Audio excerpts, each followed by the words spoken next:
गावागावात अनेक वाले एक झाले आहेत, मात्र परमात्मा एक वाले हे अनेक झाले आहेत. आता तर सेवक सेवकांपासून दूर होत आहे. मार्गात एकता नसल्यामुळे सेवक सेवकांसोबत भांडण करत आहे. सेवक गावागावात वेगवेगळे कार्यक्रम करत आहे, परंतु काही सेवक मतभेद ठेवून त्याच कार्यक्रमाला नकार देत आहे. तो त्याच्यावर बोलतो, याच्यावर बोलतो. आता हेच चित्र सर्वीकडे दिसत आहे. मोठमोठ्या सेवक संमेलनामध्ये चांगले विचारच आता दिसत नाही आहे. आता मात्र परमात्मा एक नाव इकडे तिकडे गाडीवर दिसत आहे, परंतु सेवक चर्चा बैठक व हवन कार्यामध्ये दिसतच नाही आहे.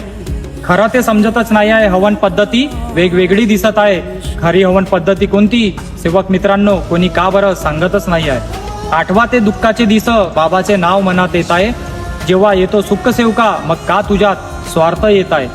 दिस तुझे केले बाबांनी उज्ज्वल, तू का बरं विसरत आहे. नको नाही मिळणार असा मार्ग सेवका, तू सारी